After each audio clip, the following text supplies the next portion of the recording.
general tenía y cómo fue su participación, como decíamos, en la independencia y su vida como militar y político. También cuáles fueron los sucesos que lo guiaron hasta su muerte.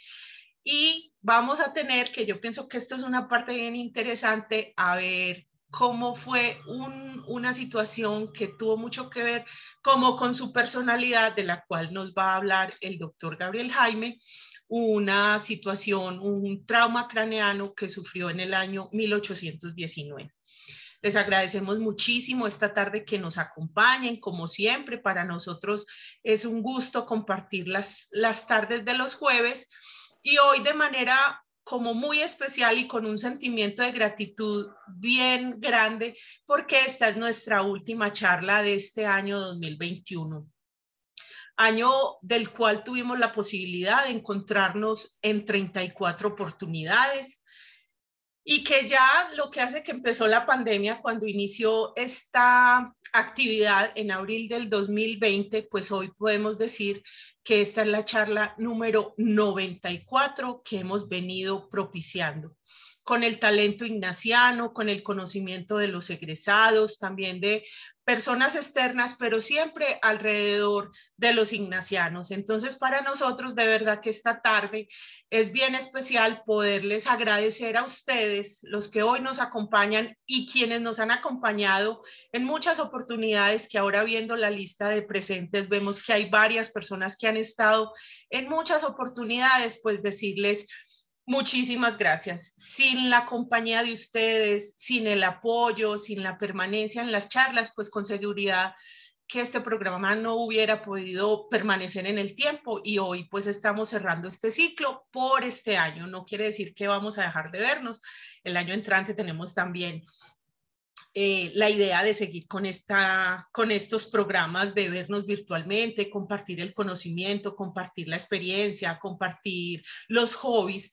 Entonces esperamos que el año entrante también hagan parte de estas charlas virtuales. Entonces sí, de verdad que para nosotros esta es la última vez que nos vemos este año, pero es la posibilidad que tenemos hoy de decirles muchas gracias. Hacia San Ignacio está complacida de tenerlos.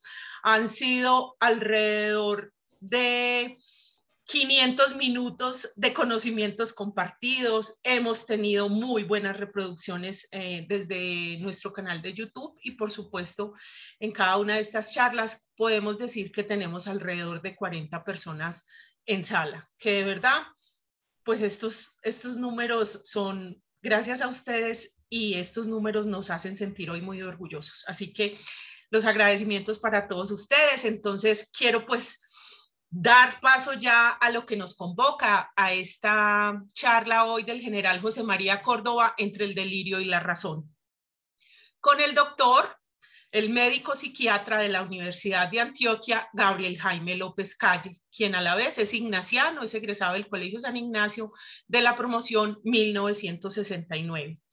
Él es psiquiatra forense del Instituto de Medicina Legal. Durante 25 años ha tenido esta actividad. Ha sido y es profesor de psiquiatría en las universidades de Antioquia, en el CES y en la Universidad del Norte.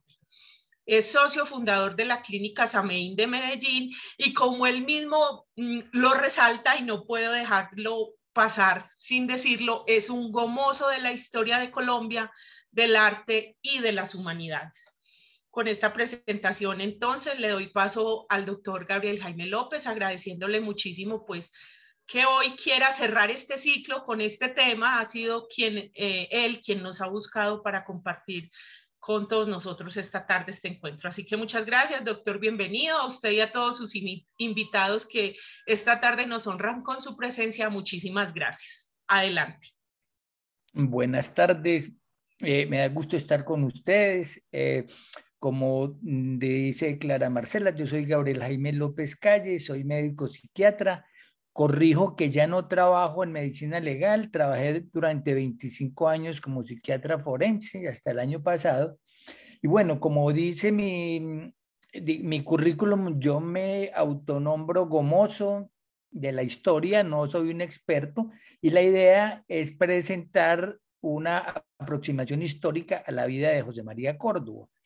confieso que me interesé en el tema de Córdoba cuando terminaba mi residencia en el año 89, que tuve en las manos un libro de Pilar Moreno de Ángel que se llama Córdoba y conocí que él había tenido un trauma craneano, al cual me voy a referir, y a partir de allí me interesé en el personaje y he planteado y voy a plantear una hipótesis que presenté alguna vez en la Academia Antioqueña de Historia, de la que recibí severas críticas. Todos me decían allá, yo era el único que no tenía audífono, me decían, pero este señor, este doctor viene a decirnos que Córdoba estaba loco. Yo no digo que estaba loco, pero sí realmente el nombre de la charla, que se llama Entre el delirio y la razón, está dirigido a que a partir de un trauma muy severo que tuvo Córdoba, que estuvo inconsciente 8 horas, 2 días en estupor, se demoró 8 días en despertar,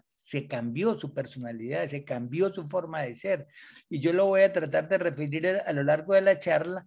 Y pienso que al momento de su muerte, y es mi tesis, no lo acompañó la reflexión prudente, estaba con una idea grandiosa, con una idea de gloria que lo llevó a él y a un puñado de antioqueños a ofrendar su vida porque se enfrentaron a un ejército casi 10 veces superior a él. Y bueno, esta es la idea. Además, como Córdoba fue un personaje importante en la independencia de Colombia, realmente esta es una historia de la independencia de la mano de José María Córdoba. Quiero además adelantar pues que el gran genio, el gran líder, el gran personaje de nuestra independencia fue Simón Bolívar, y espero que el año entrante me puedan invitar y poder traerles también una charla, una aproximación histórica a la vida de Simón Bolívar. Entonces espero que lo disfrutemos mucho todos.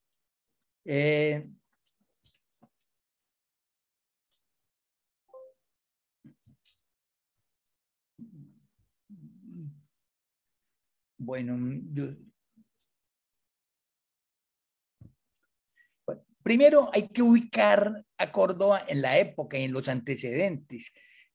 Fue una época muy convulsa y pensemos que en el siglo anterior y en el siglo anterior a la independencia habían antecedentes: la revolución de los comuneros en Santander, la revolución americana que duró casi 18 años y terminó con la independencia, la Revolución Francesa de 1789, y un hecho muy importante para nuestra independencia que fue la coronación de Napoleón Bonaparte, ¿sí? Como pues también una revolución termina en un imperio, es interesante, pero especialmente porque José Bonaparte es coronado en 1806 rey de España. En 1808 invade a España, el famoso sangriento 3 de mayo que pinta Goya pues, de forma magistral. Vamos a ver que ese fue, pues, digamos, los antecedentes, fueron los antecedentes.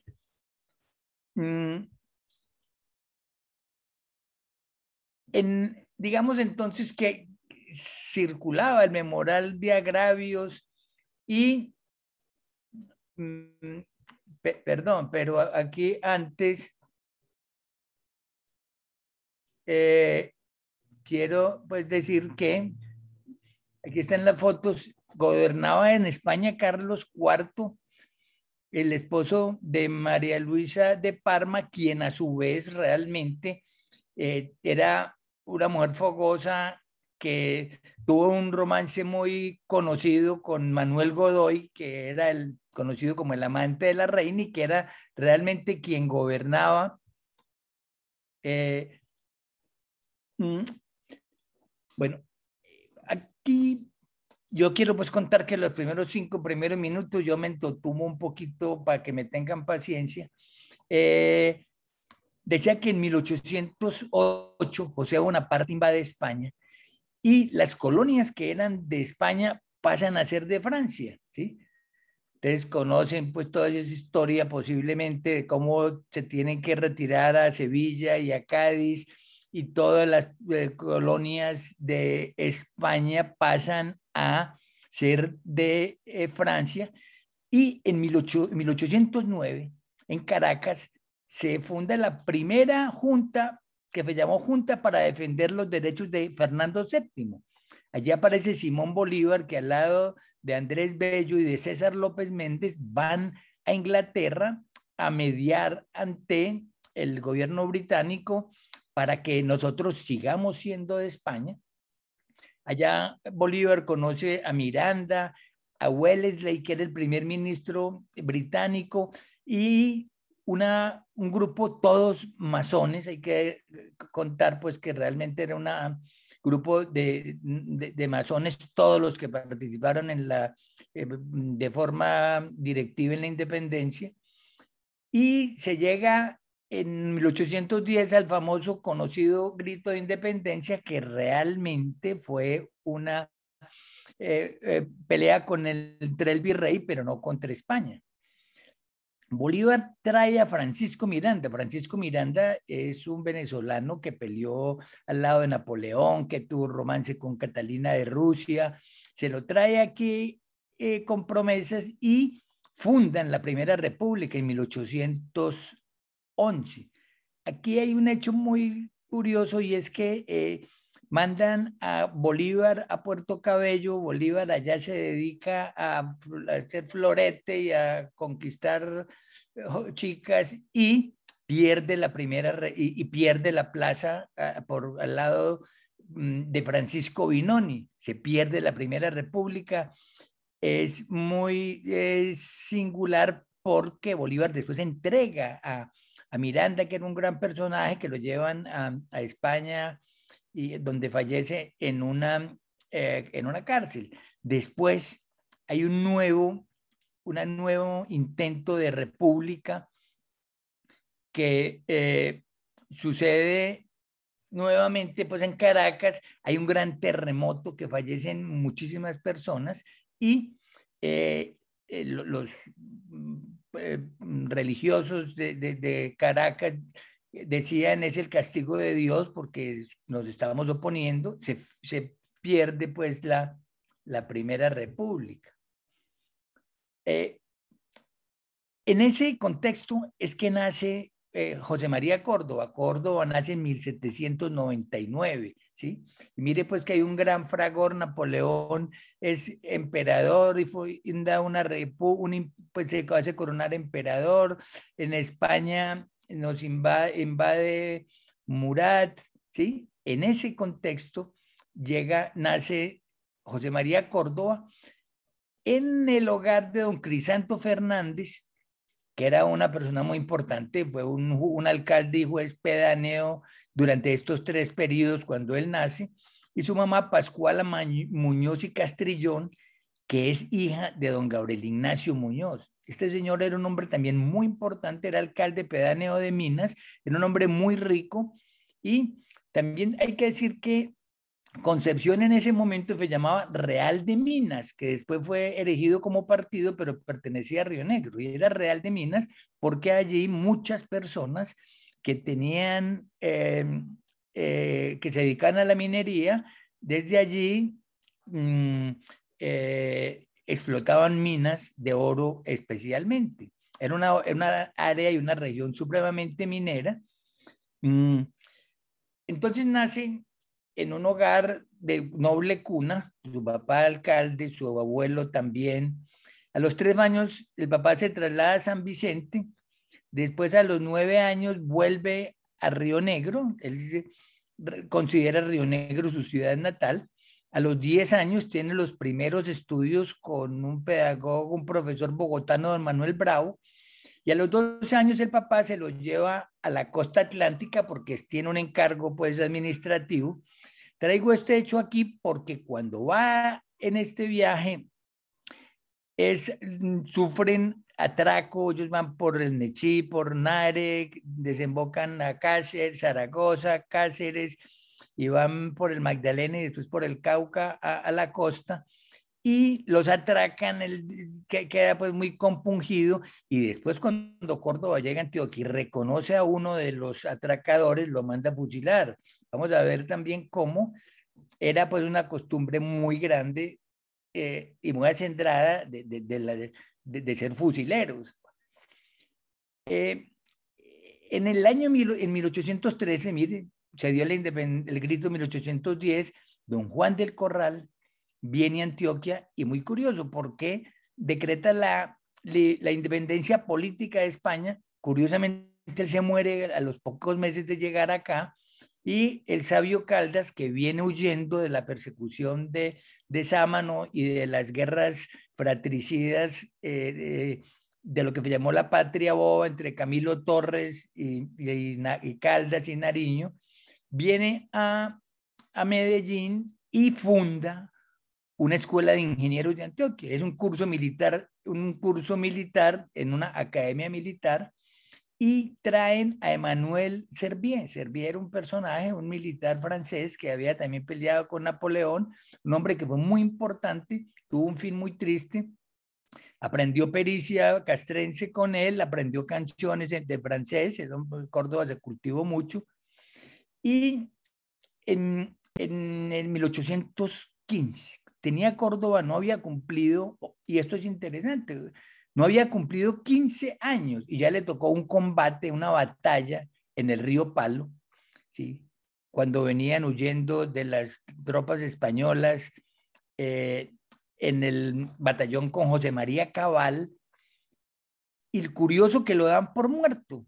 En el reporte, inclusive el Baro Valencia, el general Valencia Tobar trae pues todas estas cartas en que en ese primer combate dicen que José María había fallecido, pero realmente pues se trató de un error. Lo gradúan de teniente, o sea, no ha cumplido, porque nació en 1799, no ha cumplido 16 años y ya es teniente. Ahí lo llaman a Bogotá, un ejército de 2.000 hombres, llegan a Gámez a 66 y solo llegan a Pore 58, 56 a Pore. Esto fue pues una desbandada horrorosa. Bueno, y entonces estamos en 1815. ¿Qué pasa en 1815 y por qué es tan importante Napoleón? Napoleón, primero, cuando invadió España, dejamos nosotros de ser colonia de España y pasamos pues a ser una colonia francesa que nunca hizo posesión, pero cuando Napoleón es derrotado en 1815 cerca de Bruselas por Wellington en Waterloo, pierde Napoleón y los Borbones se sientan nuevamente en los tronos de Europa. Entonces, el rey Carlos IV y su hijo Fernando, ¿sí? Que habían tenido pues una disputa grande, y realmente es Fernando VII ya el que es rey, inician una venganza horrorosa que se llamó la Reconquista, ¿sí? Dijeron, bueno, nos estuvieron aquí 5 años fregando la vida, vamos a pacificar a toda América, y enviaron un batallón de 10.600 hombres que desembarcó en mayo de 1815 en Cartagena, y al poco tiempo, o sea, el sitio de Cartagena, que es un sitio horroroso, pues que murieron muchísimas personas, allá está el gobernador Rodríguez Torices. Yo voy a pasar un poco más rápido porque la idea es llevar la vida de Córdoba.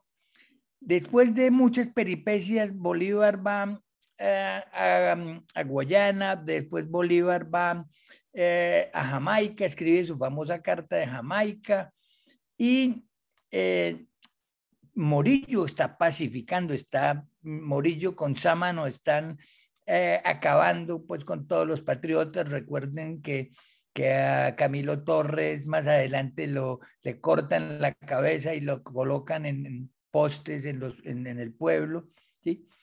Bolívar, entre tanto, va 2 veces a Haití y se entrevista con Alexander Petion. Alexander Petion era el presidente francés de Haití, era un presidente negro que es fundamental, increíblemente fundamental en nuestra independencia, porque Petion lo apoya a Bolívar con embarcaciones, con dinero, con víveres, con una imprenta, ¿sí?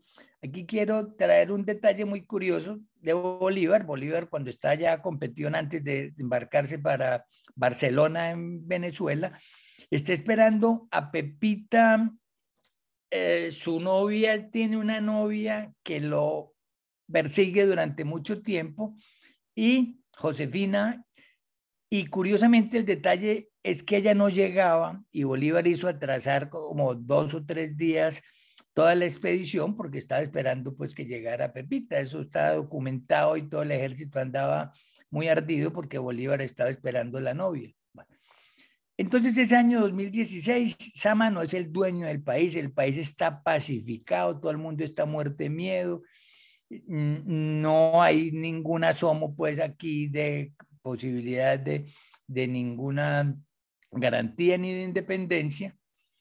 La Nueva Granada está pacificada, se está peleando con el decreto de Trujillo, que es la guerra a muerte, y en el llano hay un ejército de puros forajidos, tanto que, pues bueno, no de puros forajidos, pero digo que es una cosa horrorosa. Matan a Servié, matan a Luis Girardot, el papá de Atanasio Girardot, matan al teniente Valdés, y se llega, entonces estos 3 años son definitivos, son bien deliciosos. Yo los quiero ubicar, del año 16 al 19 se da nuestra independencia. El 31 de diciembre del 2016 llega Bolívar a Barcelona, en la costa venezolana. Desembarca llegando de Haití. Allá mandan Páez, Piar y Mariño. Piar es también un militar moreno, ¿sí? Hay un hecho, y es que Córdoba pide permiso para adherirse a Bolívar, se lo niegan y él deserta. Lo toman prisionero, lo condenan a muerte, y la anécdota, pues, o los libros dicen que lo tenían ya amarrado para fusilarlo, y que por intervención del padre Trinidad Travieso y del cura, el negro primero, el negro Camejo, logran salvarle la vida y que lo perdonen. Páez, que era quien lo había condenado, le concede el permiso de ir a donde Bolívar, y conoce a Bolívar en Guyana en julio del 2017. Bolívar reconoce grandes dotes en él y lo nombra capitán de caballería. Entonces va a cumplir 18 años y ya es capitán. Asiste a la ejecución de Piar, un lunar de la vida de Bolívar. Era gran amigo, era un hombre que tenía todo el dominio en el oriente, pero pedía un gobierno civil, y Bolívar en ese momento pensaba y decía que no era posible, pues que Bolívar siempre fue militarista. Fue muy criticado porque además era un hombre de color, un hombre negro, que además también hay que decir que si bien los criollos guiaron la independencia, los que realmente la hicieron fueron los pardos y los negros. O sea, la gente que luchaba en el ejército no eran pues ningunos criollos. Bueno, el año 18 transcurre en el Orinoco. Bolívar se reúne con Páez, hacen un ejército de 5.000 soldados. Entonces recuerden, este es el segundo año, 2017 a 2018. Están Anzoátegui, Sublet, Monagas, Valdés, Lara, ¿sí? Y al mando de Simón Bolívar, que sufre una gran derrota en Calabozo y que deja el ejército muy diezmado, que muestra pues la capacidad de recuperación de Bolívar, que se reorganiza y convoca un congreso en Angostura. Allí es Córdoba ya nombrado como ayudante instructor del Estado Mayor. O sea, está en el Estado Mayor y pues va a cumplir 19 años. Llega entonces, bueno, esta es la figura de José Antonio Páez. José Antonio Páez fue 3 veces presidente de Venezuela. Muy curioso que era un gran epiléptico, un hombre que tenía una epilepsia idiopática muy severa. En la batalla de Carabobo estuvo convulsionando toda la batalla, y dicen los libros que iba a ser fusilada a su edecán, que porque no lo había despertado. Y el edecán le argumentaba pues que estuvo toda la batalla tratando de que no se mordiera la lengua. José Antonio Páez, que además después se rebela contra Bolívar, no le permite la entrada. Entonces llegamos al año decisivo de nuestra independencia, 1819. Ese año empieza con el Congreso de Angostura, en que Bolívar presenta un plan de constitución. Aquí aparece el genio de Bolívar, un hombre que de su puño y letra escribe una constitución y él quiere un gobierno civil para sentar las bases, pues, de no solo de un gobierno militar, cosa que después no sigue, abandona, pero ya en el año 19 escribe una constitución de su puño y letra, no había máquinas de escribir, ¿no? ¿Sí? Y él quiere que Nueva Granada y Venezuela sean una sola nación. Entonces arranca aquí realmente la gesta, pues, heroica, que fue entre mayo y agosto, entre el mes 3 y el mes 8, que fue la llegada a Pantano de Vargas y a Bogotá. El 23 de mayo, en la aldea del 70, hay una junta de guerra y deciden entrar a libertar la Nueva Granada por el Pisba. Era claro que era más fácil entrar por el llano, sí, que no en pasar esa cumbre en ese invierno tan horroroso. Entonces, el 26 de mayo son 1.200 soldados que se reúnen con Santander para el cruce del Pisba. Aquí hay que decir que Santander en ese tiempo había mostrado unas gran dotes de militar. Santander organizó el ejército y fue responsable de una manera fundamental en ese gesta y en ese cruce del Pisba. Organizó el ejército, lo que tenía que ver con la logística, con la comida, porque piensen ustedes, todas estas batallas que eran de 5, 10, 1.000 hombres, la más grande, comparadas con 300 o 400.000 hombres, las batallas de Napoleón o de Alejandro Magno, yo siempre pienso y digo, hombre, ¿cómo será pues la preparada del desayuno para 10.000 personas? O la buscada de la dormida en unos aguaceros bien tremendos. El asunto es que el 22 de junio cruzan el Pisba y Córdoba lo nombran jefe del Estado Mayor de la División de Retaguardia, o sea, ya tiene un cargo altísimo, jefe de la división que manda Anzoátegui. Repito, salieron el 23 de mayo, cruzaron el Pisba el 22 de junio, un mes, y aquí están las fotos, pues, de Bolívar y Santander, que lo muestran con un libro en la mano, porque en esa época no había chequeras, si no le habían puesto seguro una chequera. Bueno, perdón. Bueno, entonces, entre julio y agosto, recuerden, mayo, junio, julio, agosto, 3 meses, van por Socha, Corrales, Gámez, Atópaga, para llegar al pantano de Vargas.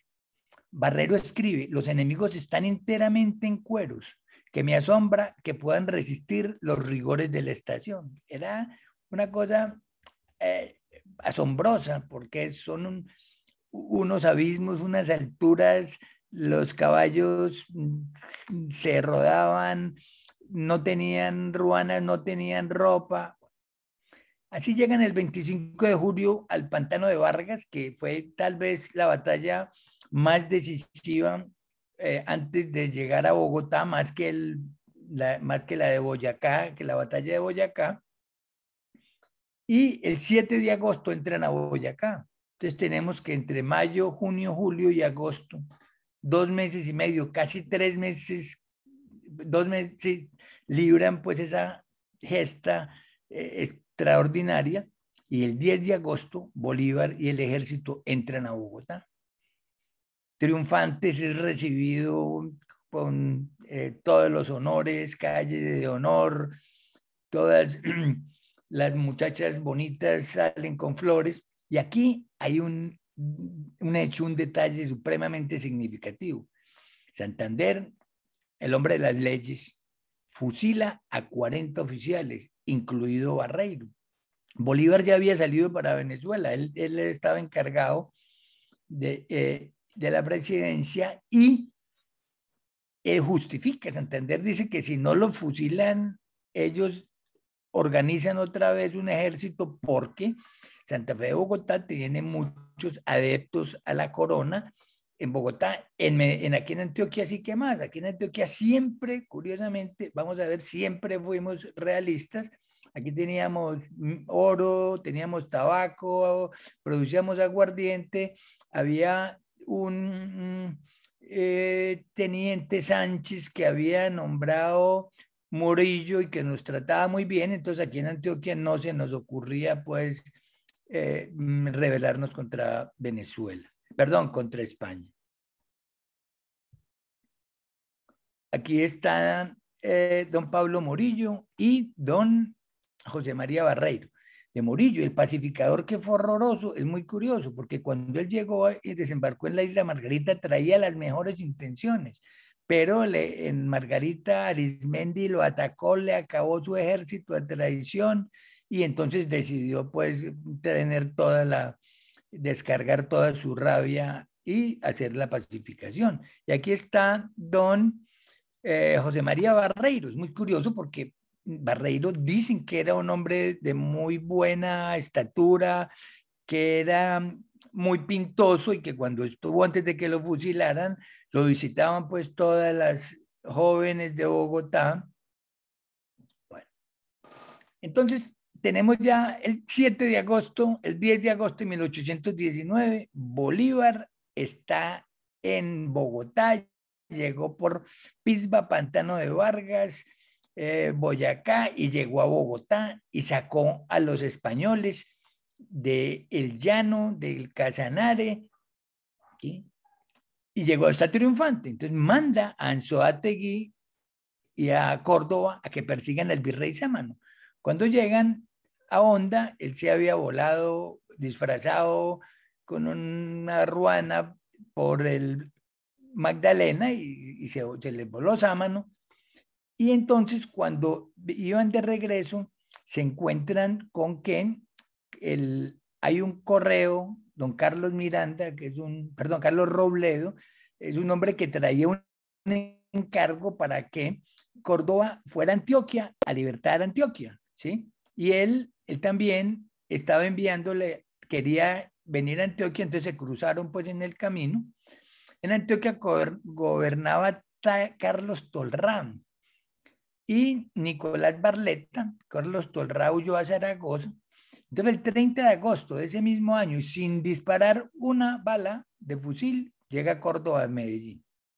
Ojo, tiene 20 años, es gobernador civil y militar, es la figura más importante, ¿sí? Tiene todo el poder, nombra como gobernador civil a una figura que fue también muy importante, José Manuel Restrepo, que a su vez después lo va a acusar, vamos a ver más adelante, y que pide la máxima pena, la pena de muerte para Córdoba.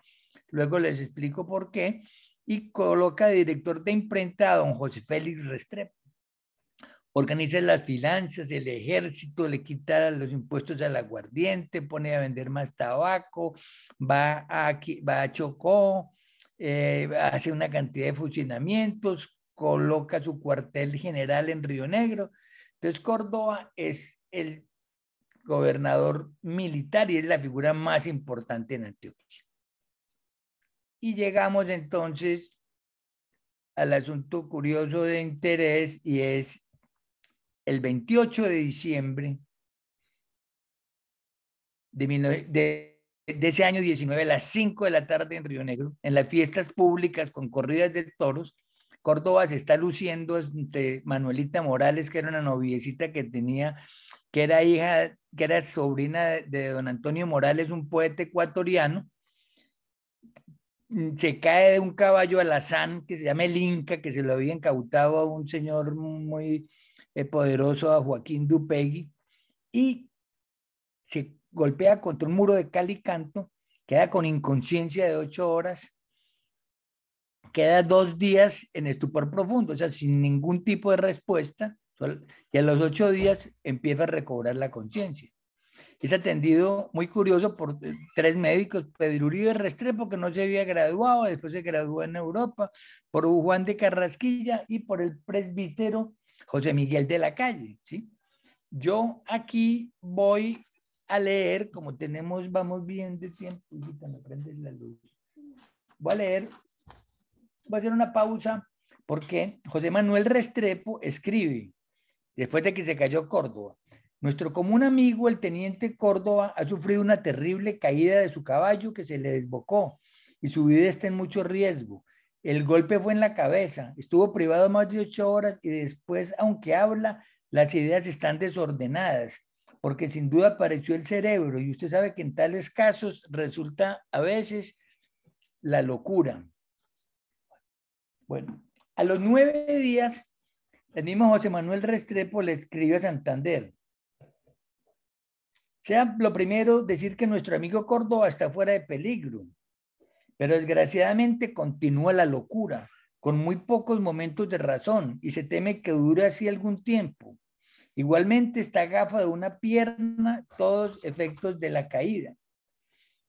A los 19 días, el 16 de enero, Córdoba ya escribe, le dicta a Santander y dice: qué mal estado yo, me he visto muerto, he estado 15 días sin juicio, delirando. Bueno, después vuelve a escribirle a los 29 días a Santander: estuve 2 días como muerto, al cabo de esos volví pero loco, diciendo mil disparates, me dicen que cantaba canciones del Arauca y francesas, que hablaba de muchachas, que un día vino el cura a preguntarme si me quería confesar y yo le contesté que sí, que mañana, pero que esta tarde me trajera mejor una muchacha bien bonita. Bueno, entonces hay muchos reportes pues, de cómo tuvo un trauma severo, un trauma grave, estuvo inconsciente. A los 4 meses y medio, todavía José Manuel Restrepo le escribe a Santander: continúa malo de sus potencias desde el terrible golpe. Estaba convaleciente de otro en el mismo caballo y aún montó en él. Sepa que no me gusta el que 300 hombres tan buenos se puedan perder por sus malas disposiciones. A los 7 meses, ¿qué mal escribo? Todavía la maldita caída, me tiene malo, no tengo fuerza en los nervios ni en alguna parte. Para leer tengo que cerrar un ojo. Ah, bueno. Yo tuve la ocasión de ir al Archivo Histórico en Bogotá hace bastantes años para conocer la letra y realmente el cambio en la letra era dramático, no se entendía nada. Perdón, un minutico que aquí se me pierde. Entonces, voy a poner aquí un poquito pues de medicina porque hay algunos de los asistentes que creo que son compañeros médicos. Córdoba tuvo una fascia global, ni entendía ni hablaba, tuvo una paresia derecha, manifiestan que estaba gafo de una pierna, no podía ver bien, tenía paresia de oculomotores, tenía una hipoestesia, él dice que no sentía las piernas, que estaba muy dormido, que no podía leer, que no podía escribir, que todo se le olvidaba y lo más importante, que tenía cambios afectivos y de personalidad. Pero bueno, resulta que así, en esas condiciones, después de estar inconsciente, a los menos de 2 meses, se hace llevar en andas a Barbosa, porque supo que Barletta apenas supo que Córdoba se había caído, que estaba en Zaragoza, intentó volver a entrar por Yarumal y restablecer las comunicaciones. Hay muchos historiadores que piensan que esta batalla de Chorros Blancos, que fue corta, que fue breve, fue definitiva, porque los españoles pretendían nuevamente cortar las comunicaciones que iban hacia Popayán. El Río Negro era el camino de Popayán, era el camino de la costa porque bajaban por ahí al Nare, entonces era pues un corredor muy importante. Entonces Córdoba se hizo llevar en andas a Barbosa, en una silla que hay dibujos pues que uno puede ver como, y todavía malo de la pierna, sin poder leer, sin poder ver, sí, libró esta batalla de Chorros Blancos que, como digo, fue en las inmediaciones entre Yarumal y Angostura, y fue de vital importancia para la independencia. Luego Córdoba se va para la campaña del Bajo Magdalena en compañía de Hermógenes Maza, que era un hombre bogotano muy sanguinario que había huido, tuvo un año huyendo de Venezuela donde estuvo encarcelado. De él se cuentan muchas anécdotas y a él lo molestaban mucho porque parece que era muy vulgar, muy aguacate. En alguna ocasión se cuenta que lo invitaron a una fiesta en palacio muy elegante y que para burlarse de él le sirvieron, le dieron orines de una dama en una copa de champaña y le preguntaron, mi general, ¿cómo le parece la champaña? Que Maza dice, pues bueno, no está mal, pero me hubiera gustado más tomarla en su envase original. Bueno, no era pues ningún bobo.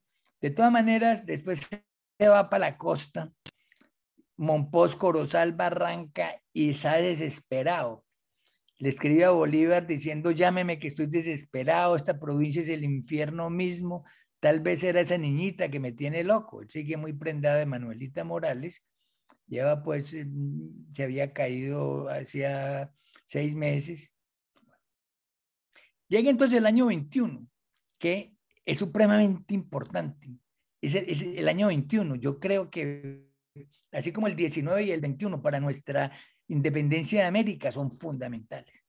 Bolívar escribe la Constitución de Cúcuta junto con Nariño y Santander, ¿sí? Ese mismo año, en junio, se da la batalla de Carabobo que da la libertad a Venezuela, en la que no participa Córdoba, y el 28 de julio se da la independencia del Perú, que es proclamada por José de San Martín. Entonces mire cómo pues ese año 21 es supremamente trascendental.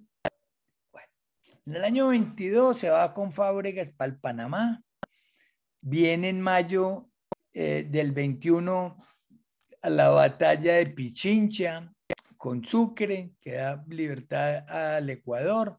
Entonces mire también cómo ese 21 fue muy importante. Y en julio pasa un evento supremamente también trascendental. Bolívar y San Martín se reúnen en Guayaquil. ¿Sí? Los dos están de acuerdo, y sobre todo San Martín, en que la única manera de sacarlos a los españoles de América es sacarlos del Perú. Y sobre todo sacarlos del Perú porque en el Perú es donde están sacando el dinero, la plata, y sacan la plata de las minas en Bolivia, de Oruro y de Potosí, y minas de oro. Hacen una reunión el 22, el 27, del 26 al 27 de julio. Inclusive hay un libro muy delicioso que se llama Ahí le dejo la gloria, un libro de Mauricio Vargas, en que San Martín le dice a Bolívar, vea, aquí son unos desagradecidos, esto es una cosa horrorosa, váyase usted más bien para su casa que yo me voy, yo voy a... Y San Martín le dice, ahí le dejo la gloria, se va para... San Martín es un argentino que desde los 5 años vivió en España y peleó también con muchos ejércitos españoles, se va para Francia y después donde muere es enterrado en Argentina. Digo pues que es muy importante ese encuentro de San Martín y Bolívar, además porque estaban peleando por Guayaquil y los dos se querían quedar con Guayaquil, pero realmente lo que acuerdan, es decir, vea, si no le quitamos la plata, el dinero, el billete a los españoles del Perú, no los vamos a sacar nunca. Él está exigiendo a Bolívar que le dé una cantidad de dinero, al fin Bolívar accede, pero aquí también hay que decir que el pobre Bolívar del Congreso en Bogotá no le quiere mandar plata, lo tiene, y Bolívar reclamando una cantidad de dinero para el ejército de él y para el de San Martín. Bueno, en el año 22 ya Córdoba se enfrenta a dos personajes, a Tomás Benito Boves y a Gualongo. Tomás Benito es un asturiano, un hombre muy sanguinario que vino a luchar en el ejército realista, el ejército patriota, y como no lo recibieron, se pasó para el ejército realista. Y cuentan, hay un libro que se llama Boves, el urogallo, que él llegaba a los pueblos y le cortaba la cabeza a los niños y decía, llegó Benito Boves, los pueblos siguen a quien temen y no a quien aman. y de pronto es lo que piensa uno, pues que es lo que hacen los grupos armados, que no llegan regalando mercados, sino que llegan infundiendo miedo. Es ascendido a general de brigada a los 22 años por las acciones contra Gualongo. Este es José de San Martín. Tenía unas úlceras y se la pasaba el pobre hombre pues con gastritis. Aquí hay también una acción muy importante. Estamos ya a un año de la batalla decisiva para sacar a los españoles en Ayacucho en el 24, pero en el año 23, Agualongo y Merchan Cano eran un par de personajes pastuzos que tenían azotado el Patilla. Y Santander le escribe a Bolívar, le dice, absolutamente he dejado a Córdoba que haga lo que quiera. A hombres tan perversos es menester enviarles un demonio sin instrucciones. Y le mandan a Córdoba. Córdoba dice que fue su más lúcida campaña, que donde mejor se desempeñó fue allí, en batallas, pues la batalla de Juanambú especialmente. Bueno, en ese año, en ese mismo año, aquí quiero contar un lunar en la vida de Córdoba. En diciembre, el 28 de diciembre de ese año, en cerca de Popayán, Córdoba se prenda de una ñapanga, una mulata que se llama Ignacia Tobar, que es la mujer del sargento José del Carmen Valdés. Hay muchas versiones y uno las puede ver todas porque le hicieron un juicio sumario y parece, pues varios testigos dicen que Córdoba acabó con la vida con su propia bayoneta, que lo envió a un lugar pues muy lejos porque era un sargento y que cuando volvió lo sorprendió debajo de la cama de Ignacia y lo sacó con su bayoneta y él mismo lo mató. Vamos a ver cómo más adelante lo mandan a José Manuel Restrepo, lo quiere hacer responsable y le hacen juicio. A lo último lo liberan, pues lo absuelven por servicios a la patria, pero es un lunar y además también lo juzgan por otros dos casos de un sargento Peña que sacó del hospital a bayonetazos y de otro personaje. Bueno, entonces llegamos al año 24. Yo les estoy contando la historia de Colombia de la mano de Córdoba. En el año 24 está Bolívar en Pativilca con Sucre y está muy enfermo. Miren lo que escribe Bolívar a Santander. Le dice, ya no puedo hacer un esfuerzo sin padecer infinito.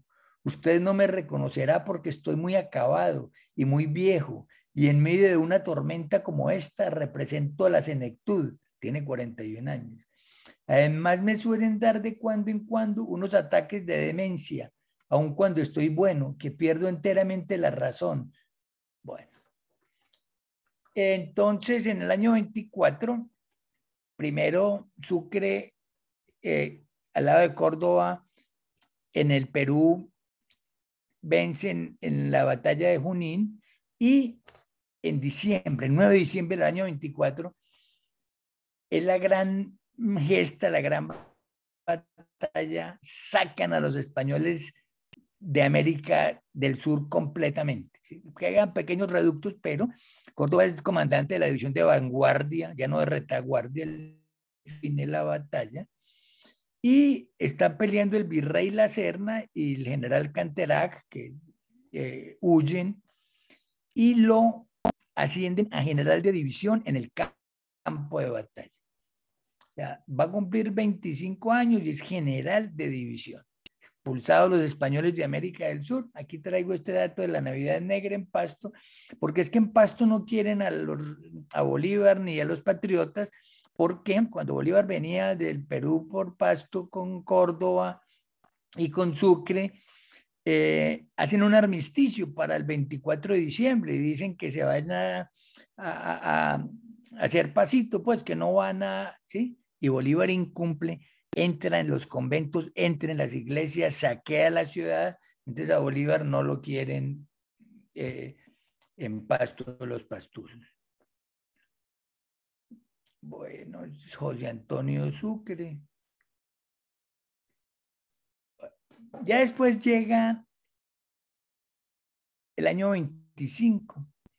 Bolívar coloca a Córdoba la corona de oro que le dieron en La Paz, que está en este momento en Río Negro.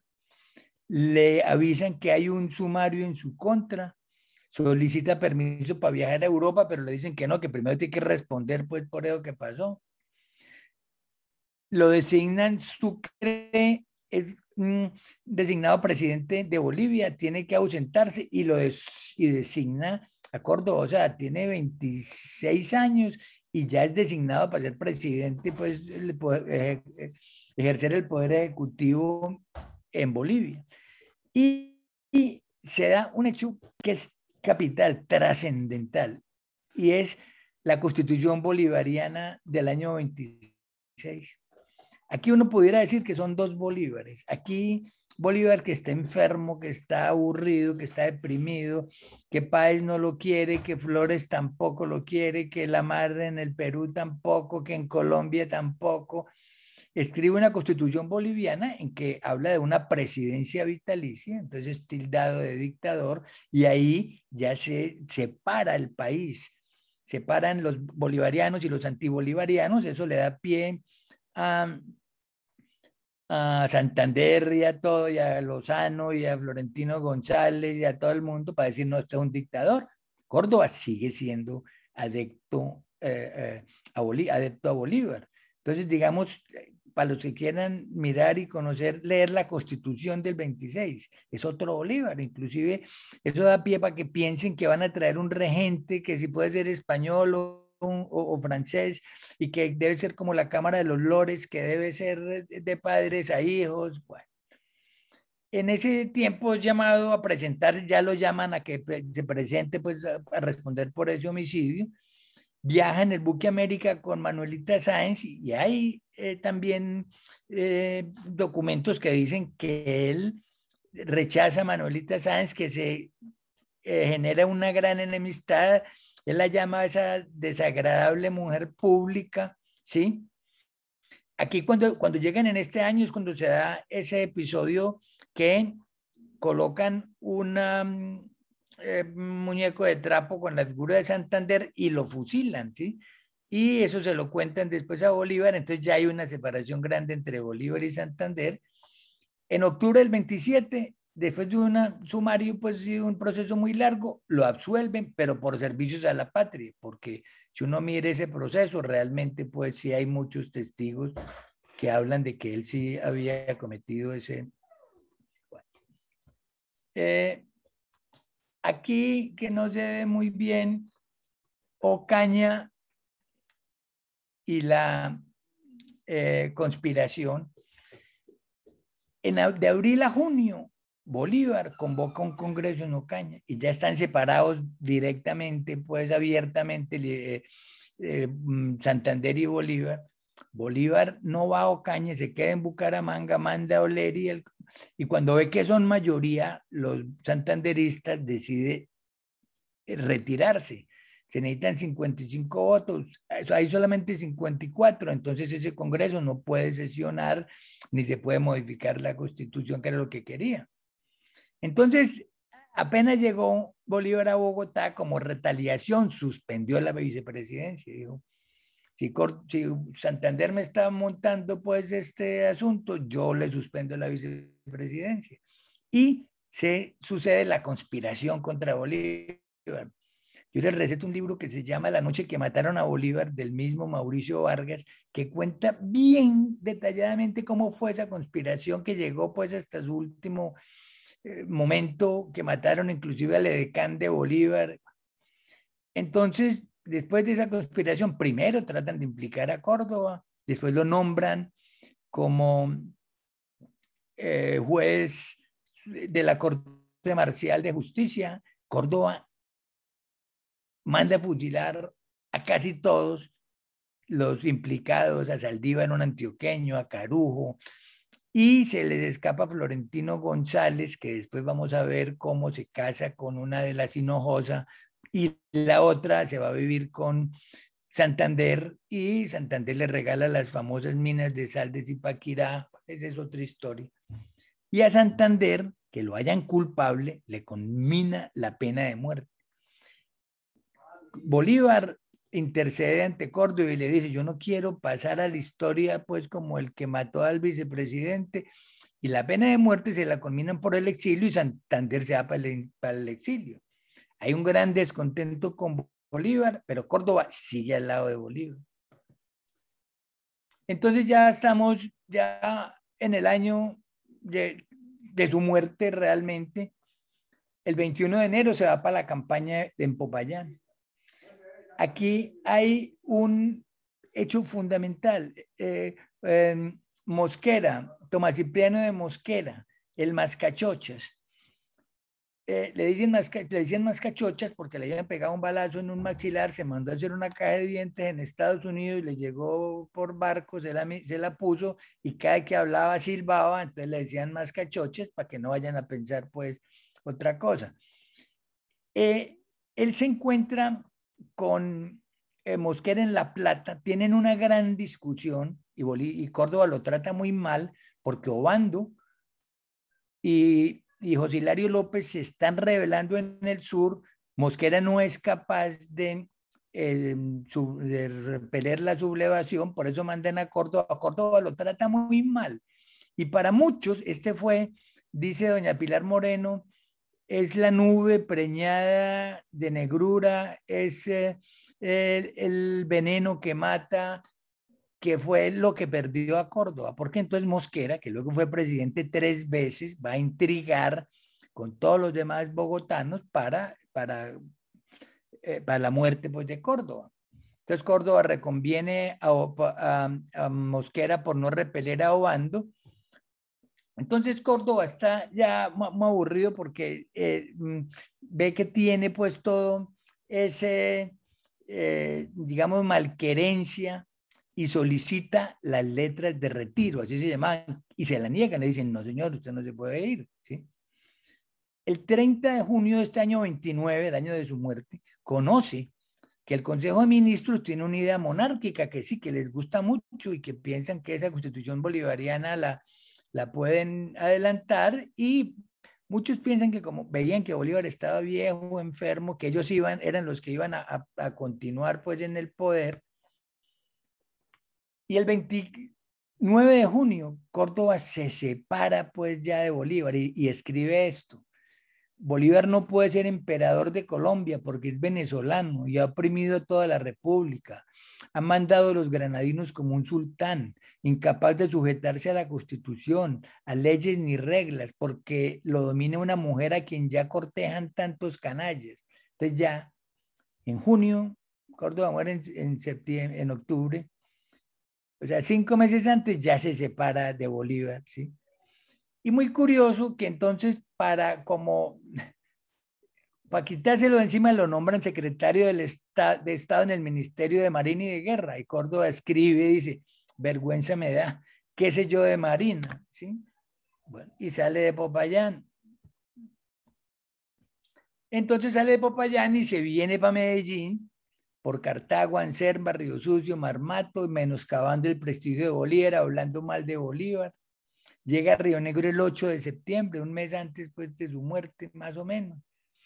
Allí recibido por sus 3 amigos: Manuel Antonio Jaramillo, que es casado con su hermana, Sinforoso García, gran amigo de él, Braulio Henao. Como llegó el día de su cumpleaños, le hacen una fiesta y él da un apasionado discurso antimonárquico, y aquí escribe múltiples cartas y proclamas, incluso a Bolívar, y le escribe a todo el mundo, y donde yo pienso que él tenía un delirio megalómano. Dice: mi espada que solo sabrá conduciros por bosques de laureles, mi espada que no ha conocido la derrota, ¿sí? Y le escribe pues a muchos personajes: Alcántara, Páez, hay una proclama que es al mundo entero, y hace una toma de Medellín con 50 hombres. pero aquí me olvidaba que entonces se reúnen en Bogotá. Se reúnen Estanislao Vergara, José Manuel Tanco, Rafael Urdaneta, y dicen hay que repeler y aniquilar a Córdoba. O sea, realmente en ese Consejo de Ministros lo sentencian a muerte. Y hay que repeler, porque ¿qué pasaba? ¿Sí? Córdoba amenazaba, ¿sí? Era una amenaza para estos planes monárquicos, por un lado, o de poder que tenían los bolivarianos, ¿sí? Entonces ya la carrera hacia la muerte. El 5 de octubre sale Oleri con 800 hombres y 2 columnas, una de Tuluá y una de Popayán, casi 1000 hombres, y él no tenía, él como, bueno, alcanzó a reclutar menos de 200 personas. Francisco Giraldo Suedecán lo manda al Nare para que repele el ataque, pero tiene que huir. También a Salvador Córdoba y al subteniente Calle, y manda a Miguel Ramírez el Marinillo a que derribe el puente de la balseadera sobre el río Guatapé, y él no lo derribó, lo traicionó, se pasó para el bando de Oleri y le contó los planes, ¿sí? Entonces ya Oleri está cerca, el 16 de octubre, le envía a José Manuel Montoya, un amigo suyo, a proponerle la entrega, y Córdoba dice, si es imposible vencer, no es imposible morir. Este es Daniel Florencio Oleri, no recuerdo si es escocés o irlandés, escribe unas memorias, fue decán de Bolívar muchísimo tiempo. Curiosamente estaba en el Perú con Córdoba como 2 meses antes. Entonces ya el 16 de octubre, un día antes de su muerte, supo que Oleri venía por Granada, que le decían Baos. Entonces salió, caminó toda la noche y bajo la lluvia llegó al día siguiente a la plaza del Santuario, se recostó en el tronco de un árbol y se quedó dormido. A las 9 de la mañana le avisaron que Oleri ya venía por el camino del Salto.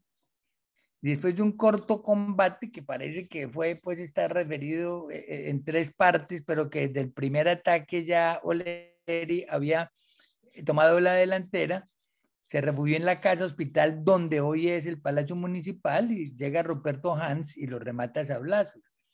El ejército de Córdoba se entregó, fallecieron 138 soldados y quedaron 38 heridos, y Córdoba fue sepultado en Marinilla. Este es el campo, aquí es el camino de Baos por donde entró Oleri, y aquí se desarrolló, en estas planicies se desarrolló la batalla. Esta es la casa fue donde fue asesinado, es tomado de un dibujo de la época y es donde está ahora el Palacio Municipal. Bueno, a ver, aquí quiero decir, antes de las conclusiones, ¿qué pasó después? ¿Sí? Con la muerte de Córdoba se desató un antibolivarianismo horroroso, y todas las personas que fueron bolivarianas terminaron fallecidas, fusiladas o en el exilio.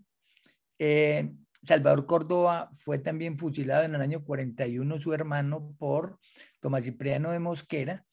Curiosamente, Castelli y Ruperto Hans nunca tuvieron una condena ni un castigo, y después Ruperto Hans sí fue detenido y estuvo, pero luego logró pues la libertad, y realmente lo que ocurrió fue la muerte del bolivarianismo. Recordemos que en Venezuela tampoco querían al final dejar entrar a Bolívar, que Páez pues hizo una, digamos, se rebeló contra Santander y contra Bolívar, que Flores en el Ecuador mandó matar a Sucre, que en el Perú la Mar también no dejaba entrar a Bolívar.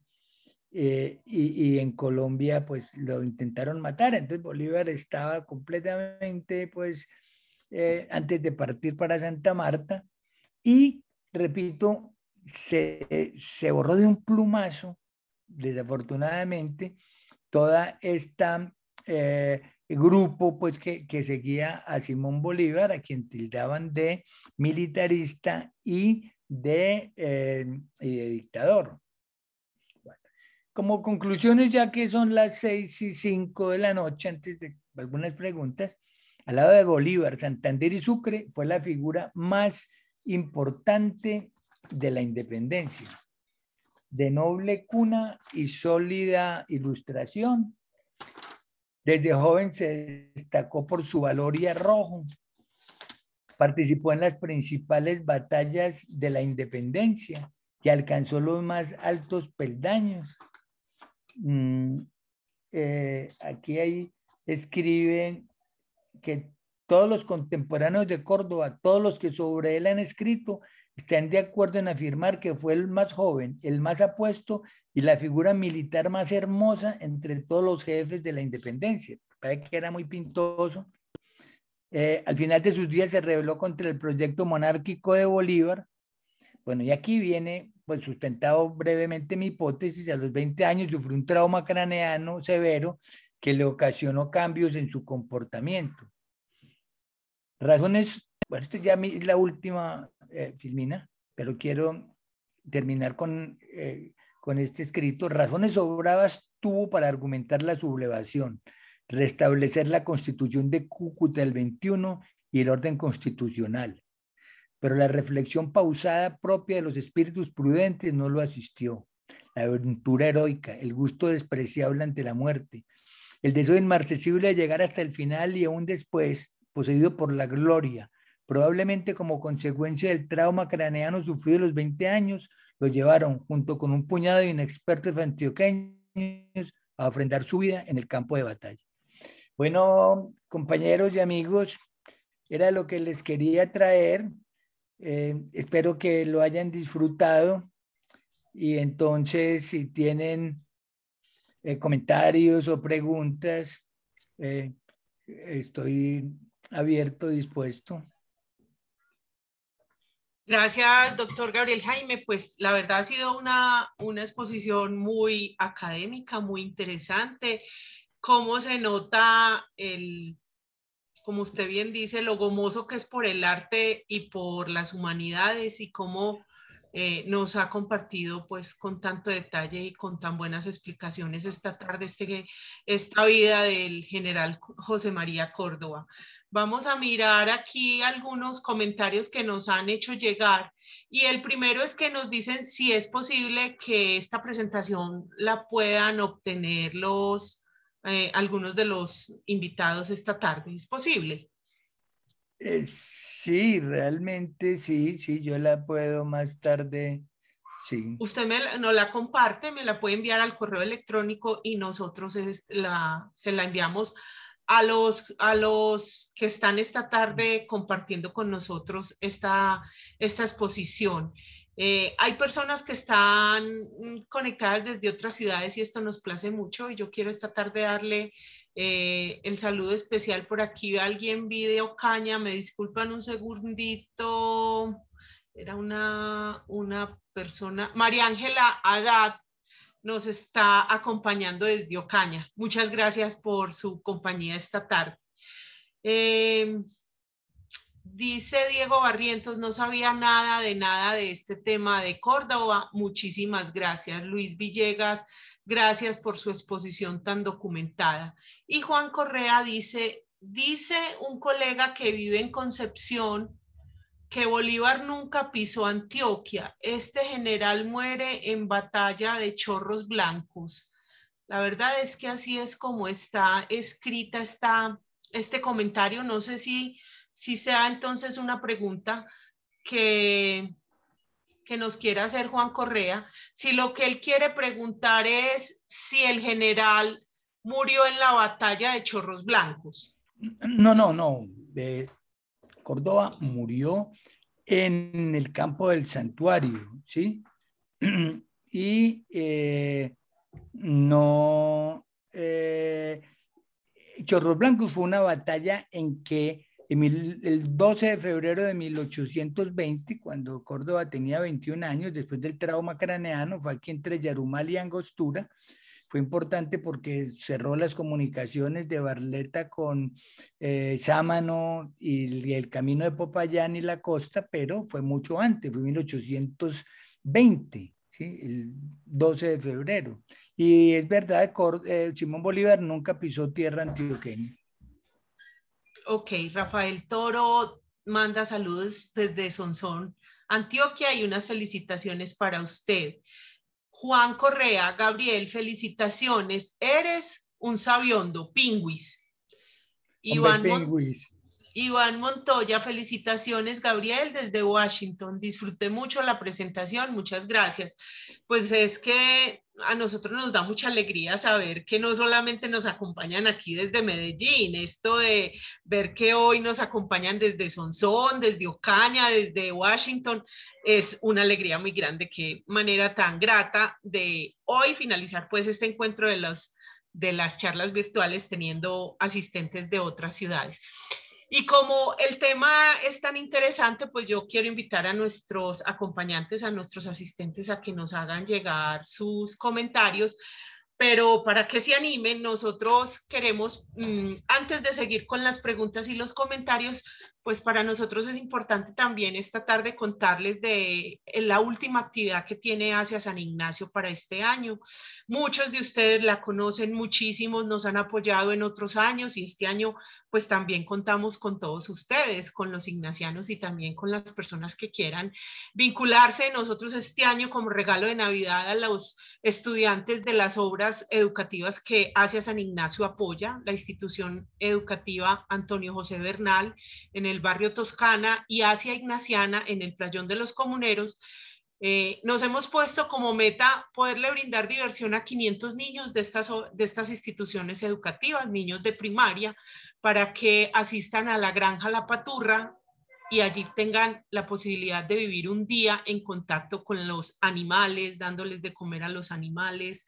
Hemos estado allí, nos ha dejado muy animados este tema de poderle brindar a estos niños esta posibilidad como regalo de Navidad. Entonces, quienes deseen hacer realidad este sueño con nosotros es apadrinar la asistencia de un niño por 40,000 pesos, incluye el transporte, nosotros garantizamos la recogida de los niños en las instituciones educativas, el traslado hasta la granja, un refrigerio y luego el regreso a la institución.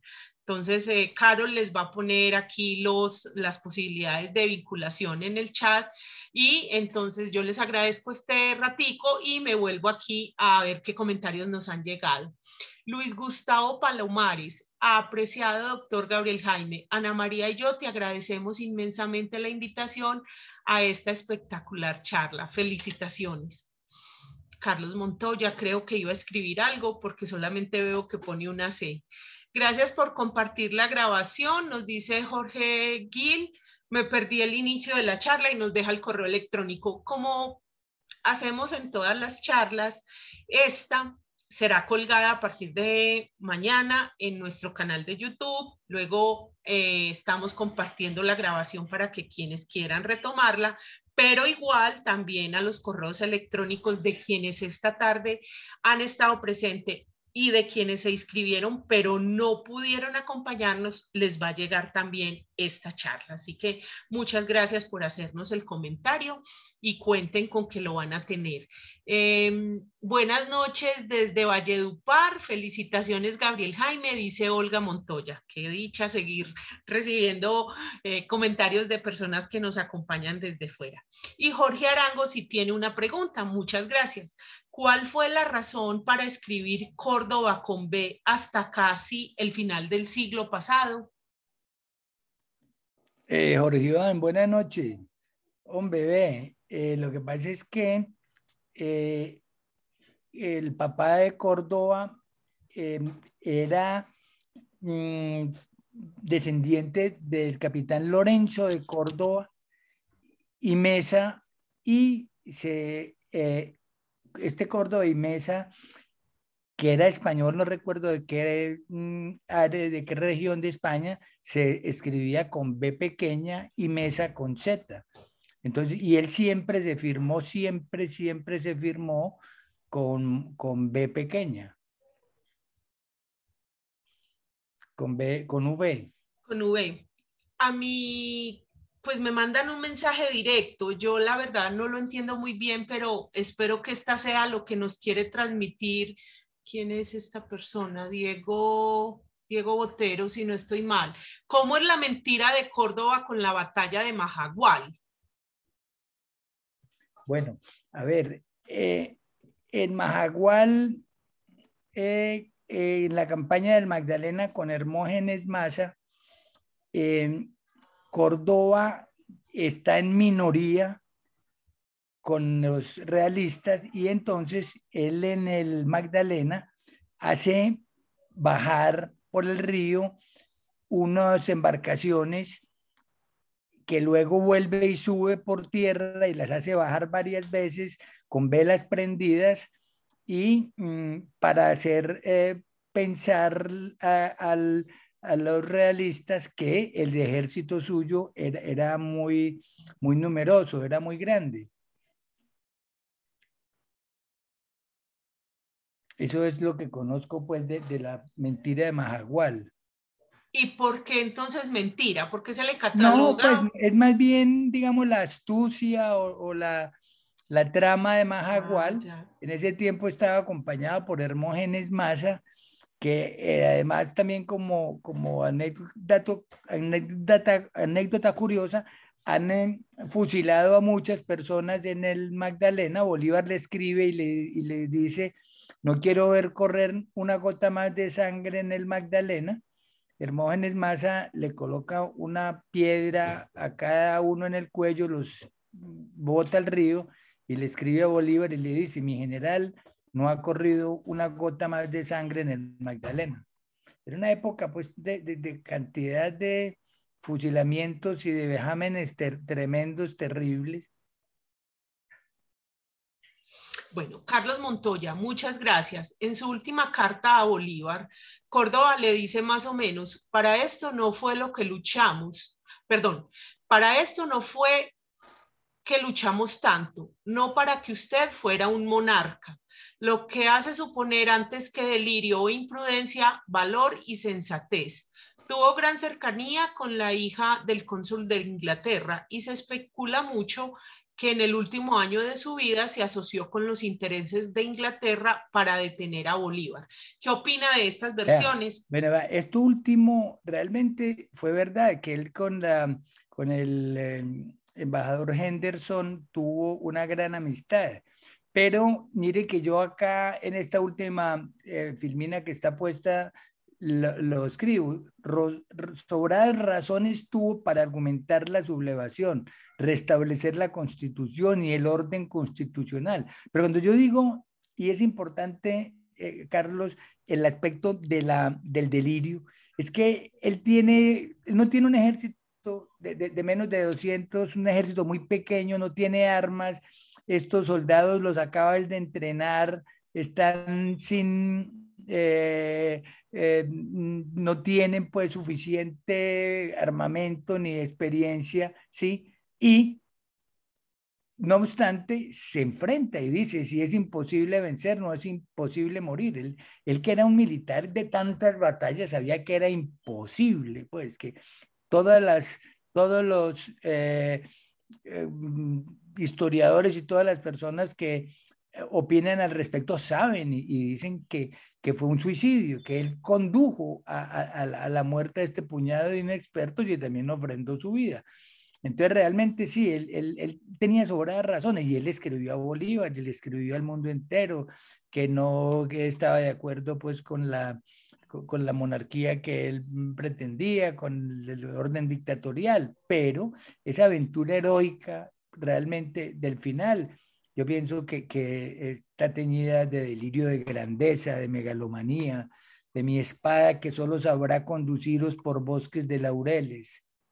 Esa es la razón de la idea del delirio grandioso y megalómano.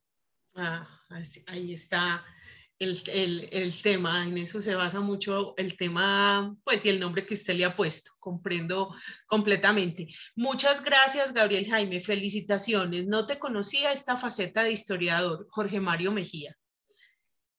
Jorge Mario, buenas noches, mucho gusto. Bueno, yo no veo acá más comentarios. Ah, sí, perdón. María Ángela Haddad, ¿qué dijo Bolívar al conocer la muerte de Córdoba? ¿La condenó? Bolívar se llenó, escribió expresando tristeza porque Córdoba siempre fue un personaje que estuvo muy cerca de él y Bolívar lo distinguió con los más altos honores, pero realmente, y esto es importante, nunca solicitó, aunque sí, él sí solicitó eh, que se investigara y que se diera con los responsables y que a Ruperto Hans y a Castelli, pero nunca hizo nada por ello, porque pues el que había conducido todo este trama era Daniel Florencio Oleri, que era el que era su edecán y era su persona de confianza, era quien lo había representado en la convención de Ocaña. Entonces, mm, hizo, digamos, comentarios muy superficiales, pero no se interesó, pues, ni expresó dolor como lo expresó cuando la muerte de José Antonio Sucre. Correcto. Gracias, Gabriel. Me dice Hernán Botero Duque. Bueno, Hernán, bueno. y María Ángela Haddad, pues da las gracias por esta respuesta que usted le da. Bueno, yo no tengo aquí más comentarios. Hemos disfrutado muchísimo esta tarde. Pues quería decirle que en ningún momento sentimos que hubiera estado,